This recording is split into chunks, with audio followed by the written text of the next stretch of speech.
আপনার সন্তানকে কি আপনি নাম্বার ওয়ান বানাইতে চান কিনা? হাত উঁচু করেন তো, কারা কারা চান? প্রত্যেকেই চান না? আমরা চাই প্রত্যেকেই। আচ্ছা, ভেরি নাইস। শোনেন, এই যে আপনার সন্তানকে যদি আপনি নাম্বার ওয়ান বানাতে চান, একটা আমি জিনিস বলি, তাহলে এখন আপনি নিজে বুঝবেন। আপনার বাসায় একজন সুস্থ আছে, একজন অসুস্থ। হেল্প কি সুস্থ লোকের বেশি দরকার না অসুস্থ? এটা কি কঠিন কাজ? কার দরকার? অসুস্থের।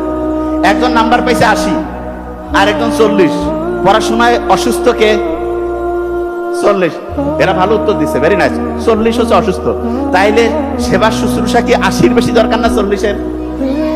কিন্তু আমরা অভিভাবকরা কি ঠিক আচরণ করি? এই যে স্টুডেন্ট বলতেছে নো। তার মানে দেখা যায় 80 পাইলে কয় খুশি আর 40 পাইলে বেজার। তাইলে আসলে কি অভিভাবক হিসাবে আমি আমার কাজটা ঠিক করতে পারছি? এই জন্য দেখেন, ইসলাম দেখেন কি অসাধারণ।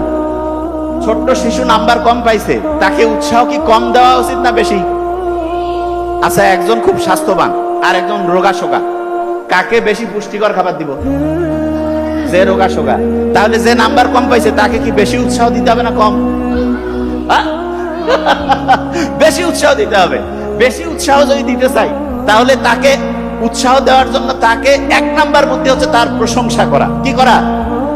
প্রশংসা। কিরকম প্রশংসা? যে তুমি এই যে চেষ্টা করতেছো, 40 পাইছে, নাম্বার ব্যাপার না, তুমি চেষ্টা করতেছো, আমরা খুব খুশি হয়েছি। প্রত্যেক অভিভাবককে আজকে ওয়াদা করতে হবে জীবনে। দেখেন, আমাদের কাছে, আমাদের নাবিল একাডেমিতে বহুত প্রত্যেকদিন কয়েক হাজার করে হচ্ছে কাগজ আসে। তার মধ্যে আমরা কমন একগুলো কাগজ পাই, সেটা কি জানেন? স্টুডেন্টরা চিঠি লেখে আমাদের পেজে, আমাদের ওইখানে যারা প্যানেল আছে তাদেরকে, তারা ওই কাগজগুলো আমার ছোট ভাই ডক্টর নোবেল কখনো কখনো আমার কাছে পাঠায়। তাদের যে চিঠিটা লেখে, সেই চিঠির সামারি যদি করি, সংক্ষেপে যদি বলি, কিরকম যে আমি এই সমস্যায় আছি, প্রত্যেকের সমস্যা ভিন্ন, শেষে একটা কমন জিনিস আসে। বিশেষ দ্রষ্টব্য দিয়া লিখছে 2 পৃষ্ঠায় যে আমি যে সমস্যা বলছি এইটা কোনোভাবে যাতে আমার আব্বা আম্মা না জানে। আপনি দেখেন, ওরা আমাদেরকে বিশ্বাস করতেছে, অথচ মা বাবা হচ্ছে সন্তানের জীবনের শ্রেষ্ঠ অ্যাডভাইজার, শ্রেষ্ঠ কাউন্সিলর। মা বাবা যদি ঠিক হয় অ্যাডভাইজার হিসাবে, কাউন্সিলর হিসাবে, আমরা যারা কাউন্সিলর হিসাবে আলাদাভাবে এই আমরা টাকা নিয়ে দিই। দেখেন, আমরা কিন্তু ফ্রি দিলাম সেটা অন্য, কিন্তু নরমালি কি হয়, যে কোনো আপনি দেখাইলেন একটা ফি নেয়। অথচ মা বাবা হচ্ছে সুপার অ্যাডভাইজার, সুপার কাউন্সিলর। আপনি আপনার সন্তানের কাউন্সিলিং কেন করতে পারছেন?